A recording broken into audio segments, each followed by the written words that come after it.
Psychology net में paper 2 का जो सबसे फर्स्ट टॉपिक है वो है इमर्जेंस ऑफ साइकोलॉजी। तो अगर आप लोग यूजीसी नेट का प्रिपरेशन कर रहे हैं साइकोलॉजी सब्जेक्ट के साथ तो मेरे चैनल पे आइए, बागीसा साइकोलॉजी क्लासेस। चैनल को लाइक करिए, शेयर करिए, सब्सक्राइब करिए, आप लोगों को सारा नोट्स मिल जाएगा। तो सबसे पहले हम लोग पढ़ाई करते हैं इमर्जेंस ऑफ साइकोलॉजी, जो कि नेट का पेपर 2 का फर्स्ट टॉपिक है। तो इमर्जेंस का अर्थ होता है उद्भव और साइकोलॉजी का हिंदी मतलब मीनिंग होता है मनोविज्ञान। तो मनोविज्ञान का उद्भव कैसे हुआ, मनोविज्ञान का विकास कैसे हुआ, यही इसका फर्स्ट टॉपिक है। तो साइकोलॉजी का अर्थ है मानव के व्यवहार और मानसिक प्रक्रियाओं का वैज्ञानिक अध्ययन। जो मानव व्यवहार करता है, व्यवहार को कैसे हम देख सकते हैं, तो व्यवहार को हम इंटरनली चेक कर सकते हैं, एक्सटर्नली चेक कर सकते हैं। तो मानव का जो भी व्यवहार है और उसका जो मेंटल प्रोसेस है, जो किस हिसाब से वो अपने मस्तिष्क में विचारों को सोचता है, समझता है, फिर उसको प्रोसेस करके सामने लाता है, का एक साइंटिफिक अध्ययन है। तो साइकोलॉजी क्या है? साइकोलॉजी मानव के व्यवहार और मानसिक प्रक्रियाओं का एक वैज्ञानिक विधि है। Psychology is conscious behaviour mental process of scientific study. तो लेकिन ये वैज्ञानिक परिभाषा जो है वो पहले नहीं था। पहले इसका मनोविज्ञान हमेशा से स्वतंत्र नहीं रहा है। मनोविज्ञान हमेशा से स्वतंत्र नहीं रहा है, वो एक दर्शन शास्त्र का हिस्सा रहा है। मनोविज्ञान किसका हिस्सा रहा है? तो मनोविज्ञान फिलॉसफी का हिस्सा रहा है, इसलिए फिलॉसफी को मदर ऑफ साइकोलॉजी भी कहा जाता है। दर्शन शास्त्र का मनोविज्ञान क्या था? तो पहले मनोविज्ञान दर्शन शास्त्र का एक भाग था। ये एक ऑब्जेक्टिव का क्वेश्चन यहाँ जनरेट होता है कि मनोविज्ञान किसका भाग था, पहले किसके अंतर्गत आता था? तो मनोविज्ञान जो है, साइकोलॉजी जो है, पहले फिलॉसफी के अंतर्गत आता था, उसका ही एक भाग था। तो पहले मनोविज्ञान दर्शन शास्त्र का भाग था, फिर प्लेटो और एरिस्टोटल, जिसको प्लेटो और अरिस्तु जो थे, वो मनोविज्ञान को साइकोलॉजी को बोले। Psychology is the study of soul. Psychology जो है वो आत्मा का अध्ययन करता है। लेकिन आप ही सोचिए, आत्मा जो होता है उसका आत्मा होता है, लेकिन उसका कोई साइंटिफिक रिसर्च अभी तक सामने नहीं आया है कि आत्मा होता है या नहीं होता है। तो फिर उसको मनोविज्ञान का कैसे हम भाग मान सकते हैं कि psychology is the study of soul? तो ये अस्पष्ट और साइंटिफिक नहीं है, इसलिए इसको कट कर दिया गया, इसको हटा दिया गया कि psychology is the study of soul, इसको हटा दिया गया। Psychology is the study of mind है, उसको भी कैंसिल कर दिया गया। क्यों कैंसिल किया गया? कि मन जो होता है वो चंचल होता है, एक जगह स्थिर नहीं रहता है। जब एक जगह स्थिर ही नहीं है, चंचल बहुत ज्यादा है मन, कभी मन ये करता है कार्य करने के लिए, फिर थोड़े दिन के बाद मन करता है कुछ दूसरा कार्य करने के लिए, तो वो उसको साइंटिफिक स्टडी मान ही नहीं सकते हैं। इसलिए psychology the study of soul भी कैंसिल हो गया और इस psychology the study of mind भी कैंसिल हो गया। फिर भी जो स्टडी ऑफ जो सोल है और जो माइंड है, इसके चलते मनोविज्ञान को सोच, स्मृति, कल्पना और भावना को महत्व मिला। सोल और माइंड के चलते साइकोलॉजी को सोच, स्मृति, कल्पना, भावना, मतलब ये सब क्या है? कॉग्निशन के बारे में आइडिया मिला। लेकिन फिर भी यहाँ जो है ये प्रयोगात्मक पद्धति का अभाव था, क्योंकि ये साइंटिफिक स्टडी तो है नहीं, इसलिए यहाँ पे प्रयोगात्मक पद्धति का अभाव था, इसलिए इसे पूर्ण विज्ञान नहीं माना गया। तो psychology the study of soul और माइंड को कैंसिल कर दिया गया।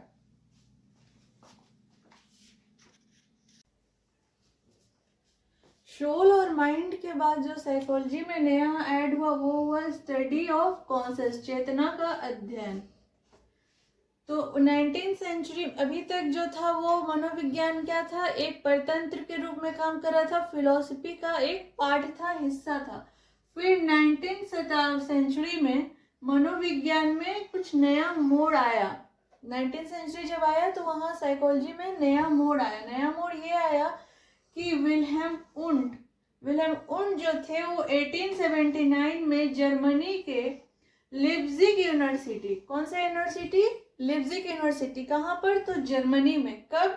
तो 1879 में। किसने? तो विल्हेम उंड ने। ये एक साइकोलॉजी का बहुत ऑब्जेक्टिव में पूछा जाने वाला सवाल है कि विल्हेम उंड 1879 में जर्मनी के लिप्जिग यूनिवर्सिटी में फर्स्ट लेबोरेटरी जो है, प्रथम प्रयोगशाला स्थापित किए, और तभी जो हुआ मनोविज्ञान एक अलग विज्ञान के रूप में, एक अलग साइकोलॉजी के रूप में उसको स्वतंत्र विज्ञान का दर्जा मिला। कब? तो 1879 में यही से मनोविज्ञान को स्वतंत्र मनोविज्ञान का दर्जा मिला। और इसके लिए जो मेथड यूज हुआ, जब साइकोलॉजी का जो मेथड यूज हुआ, इसमें इंट्रोस्पेक्शन मेथड का ही प्रयोग हुआ, मतलब आत्मनिरीक्षण विधि का प्रयोग हुआ। इसमें आत्मनिरीक्षण विधि वह विधि होता है जिसमें आंतरिक अवलोकन किया जाता है। लेकिन यहाँ भी एक प्रॉब्लम आया कि अपना जो मैं अभी अवलोकन कर रही हूँ कि मेरा तबीयत ठीक है, मैं पढ़ाने के लायक हूँ, मेरा आवाज़ अच्छा है, आवाज़ आप लोग तक पहुँच जा रहा है, मेरा पढ़ाया हुआ जो पढ़ा रहे वो आप लोगों को समझ में आ रहा है, ये तो मैं अपना अंदर का अवलोकन करके आप लोगों को बताई। लेकिन आप में से 100 में से कई 2-3 बच्चे ऐसे भी होंगे जिनको मेरा पढ़ाया हुआ मेथड नहीं समझ में आ रहा होगा, तो ये सब्जेक्टिव हो गया। ये जो इंट्रोस्पेक्शन मेथड हुआ वो क्या हुआ? सब्जेक्टिव हो गया। लेकिन साइंस कहलाने के लिए मतलब किसी भी सब्जेक्ट को साइंस कहलाने के लिए सब कोई, अगर कोई भी व्यक्ति, अगर कोई हर कोई एक ही निष्कर्ष पर आता है तो ही उसको साइंस का दर्जा दिया जा सकता है। अगर सबका मत बहुत 80% मत एक साथ हो, 20% मत एक हो, तो भी उसको साइंस का दर्जा नहीं दिला जा सकता। कोई भी पढ़े, कोई भी उस पर प्रयोग करे और एक ही उसका कंक्लूजन निकल के आए, तभी वो वैज्ञानिक विधि होता है। इसलिए जो यहाँ मनोविज्ञान में जो विलियम वुंट थे, उनके चलते तो मनोविज्ञान एक साइंटिफिक स्टडी हुआ, एक अलग उसको स्वतंत्र विज्ञान का दर्जा मिला। लेकिन इन्होंने इंट्रोस्पेक्शन मेथड को चुना था, इसलिए इसको भी अमान्य घोषित कर दिया गया। फिर है बिहेवियरिज्म। फिर बिहेवियरिज्म स्कूल की स्थापना हुई। तो बिहेवियरिज्म का जो प्रतिपादित किए थे वो किए थे वॉटसन, और ये अमेरिका में हुआ था। और विलियम वुंट कहाँ आए थे? जर्मनी में। और बिहेवियरिज्म कहाँ हुआ था? अमेरिका में। व्यवहारवाद की स्थापना हुआ था। किसने किया था? तो जेबी वॉटसन ने किया था। और इन्होंने मानव तथा पशु दोनों के व्यवहार का अध्ययन किया। सिर्फ मानव पे ही अध्ययन इन्होंने नहीं किया, मानव के साथ साथ पशु पर भी अध्ययन किया। और इसके लिए इन्होंने ऑब्जेक्टिव मेथड का प्रयोग किया, मतलब अवलोकन विधि का, वस्तुनिष्ठ विधि का, जो कि विलियम वुंट ने आत्मनिरीक्षण विधि का उपयोग किए थे, तो वाटसन ने क्या किया था? वस्तुनिष्ठ विधि ऑब्जेक्टिव मेथड को चुना, जो कि बहुत ऑब्जेक्टिविटी आने से बहुत हद तक ये साइंटिफिक मेथड हो गया।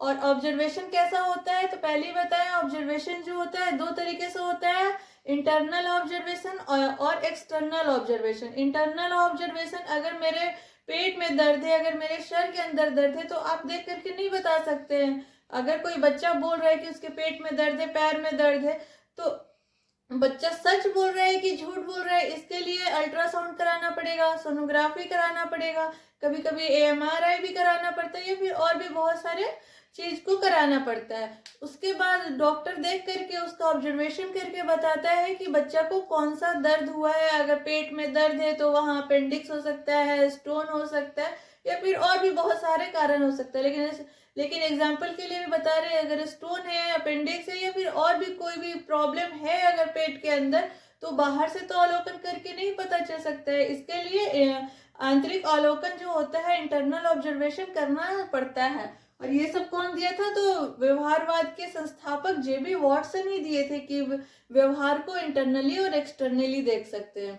लेकिन अगर बच्चा दौड़ रहा है, भाग रहा है, खेल रहा है, उसका जो अध्ययन है, इसके लिए तो किसी भी इंस्ट्रूमेंट का जरूरत नहीं है, हम अपने आंखों से देख सकते हैं। सब कोई अपने नग्न आंखों से देख सकता है कि बच्चा कैसा व्यवहार कर रहा है। तो ये हुआ एक्सटर्नली व्यवहार। अभी जो हम पढ़ा रहे हैं आप लोगों को समझ में आ रहा है, तो मेरा जो व्यवहार है आप लोग अपने आंखों से देख रहे हैं कि कैसे पढ़ा रहे हैं, तो ये हुआ एक्सटर्नली ऑब्जर्वेशन। तो अभी साइकोलॉजी क्या हो गया? आत्मनिरीक्षण विधि के बाद इसमें ऐड हुआ वस्तुनिष्ठ मेथड, मतलब इंट्रोस्पेक्शन मेथड की जगह फिर क्या आया? ऑब्जेक्टिविटी। और इसके बाद मॉडर्न साइकोलॉजी आया। यहाँ भी अमान्य घोषित हुआ, ऑब्जेक्टिविटी सिर्फ रहने से ही साइंस नहीं कहला सकता है, इसलिए फिर मॉडर्न साइकोलॉजी का जन्म हुआ जिसे आधुनिक मनोविज्ञान कहते हैं, जो आज का मनोविज्ञान है। यहाँ पर व्यवहार और मानसिक प्रक्रियाएं दोनों को सम्मिलित किया गया। सिर्फ व्यवहार कह देने से साइंस नहीं होगा, सिर्फ मानसिक प्रक्रियाएं कह देने से भी वो साइंस नहीं होगा।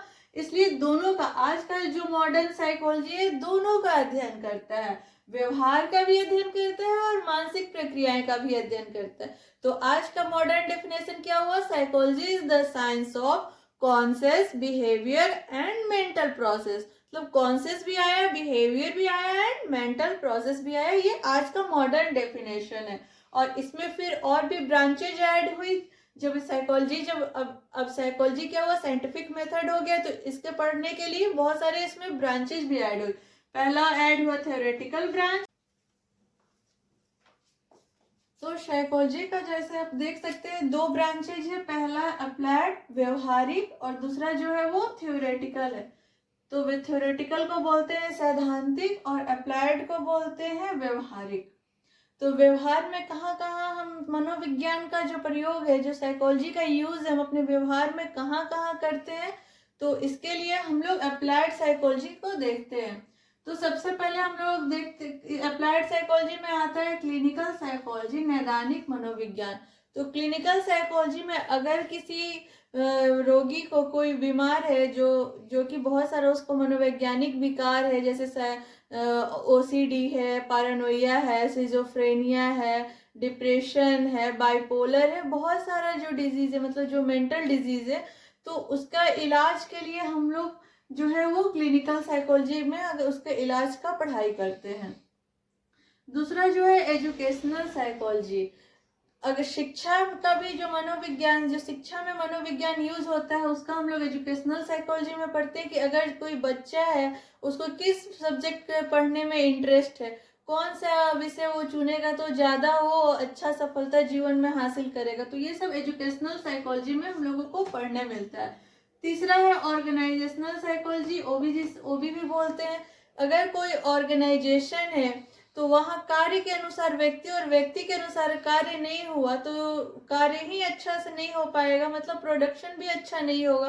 तो इसका जो साइकोलॉजी है वो इसके बारे में हम लोगों को ऑर्गेनाइजेशनल साइकोलॉजी में पढ़ने मिलता है कि अगर व्यक्ति को उसके मन पसंदीदा काम मिल जाए, जैसे कि मेरा मन पसंदीदा काम है पढ़ाना, तो अगर हम पढ़ा रहे हैं तो बहुत अच्छा से पढ़ा रहे हैं, आप लोगों को मेरा पढ़ाई समझ आएगा, आप लोगों का नेट का एग्जाम या और भी कोई कॉम्पिटेटिव एग्जाम है, मेरा पढ़ाए हुए मेथड से आप लोगों को वो क्रैक कर सकते हैं। तो मेरा इंटरेस्ट है पढ़ाई में, तो वो कैसे पता चला? तो वो पता चला कि वो मतलब अगर इसी की जगह हम अगर कोई ऑफिस में काम करे, कोई दूसरे जगह में काम करे, तो मेरा प्रोडक्शन हाई नहीं होगा, मेरा पढ़ाने का स्किल तो मेरा जो स्किल हो तो पढ़ाने का है, वहां तो मेरा कोई स्किल ही काम नहीं आएगा। इसलिए इसका जो अध्ययन होता है वो ओबी के अंतर्गत होता है कि आपके इंटरेस्ट के अकॉर्डिंग आपको काम बताया जाता है।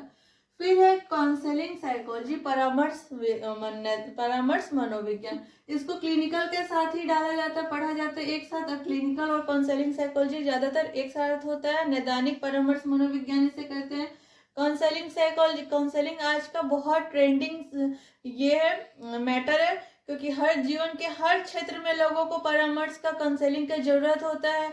अगर आपका शादीशुदा लाइफ, मैरिड लाइफ अच्छा नहीं चल रहा है, उसके लिए भी जो साइकोलॉजिस्ट होता है आपको काउंसलिंग करते हैं। अगर आपको पढ़ाई में मन नहीं लगता है, आपका जॉब में कैसा जॉब चाहिए, कैसा पढ़ाई चाहिए, उसके लिए भी काउंसलिंग हो। जीवन के हर क्षेत्र में आपका काउंसलिंग का उपयोग होता है, परामर्श का उपयोग होता है। तो अगर आप साइकोलॉजी के स्टूडेंट हैं तो ये आपके लिए बहुत अच्छा है कि अगर आपको ये क्लिनिकल का या फिर एजुकेशनल में किसी भी चीज में अगर आप काउंसलिंग कर लेते हैं, बहुत सारा स्कूल से, कॉलेज से, अब तो ऑनलाइन भी जैसे स्किल इंडिया या फिर और भी बहुत सारा प्लेटफॉर्म है जहां से आप काउंसलिंग का पढ़ाई कर सकते हो और एक अच्छे काउंसलर बन सकते हैं। तो काउंसलिंग का यूज अभी बहुत ज्यादा हो रहा है, क्योंकि अभी का जो लाइफ है, जो 21st सेंचुरी है, वो साइकोलॉजिकली एक तरह से सब कोई को स्ट्रेस, एंजाइटी, डिप्रेशन, बहुत सारे लोगों ये साइकोलॉजिकल डिजॉर्डर से लोग घिरा रहता है। तो काउंसलिंग का भी बहुत ज्यादा उपयोग हो रहा है। जो नेक्स्ट है वो कंज्यूमर साइकोलॉजी। तो कंज्यूमर्स, अगर हम कोई कपड़ा ही खरीदने जाते हैं तो अब कोई मॉल में जाते हैं तो वहाँ जा कर के हम जो मॉल का जो जो स्टोर का जो स्टाफ है वो आपके साथ कैसा व्यवहार करता है कि वो उस टाइप का जो व्यवहार करेगा कि उससे उसका कपड़ा भी खरीदा जाए, उसका सामान भी खरीदा जाए और आप खुशी से ज़्यादा शॉपिंग करें। तो वहाँ जो व्यवहार वो आपके साथ कर रहा है वो होगा कंज्यूमर साइकोलॉजी के अंतर्गत, कि वो अपना प्रोडक्ट भी आपको बेच रहा है और आपके साथ कैसा व्यवहार कर रहा है। ये सब का जो पढ़ाई होता है वो कंज्यूमर साइकोलॉजी के मतलब अंतर्गत ही होता है। फिर है क्रिमिनल साइकोलॉजी।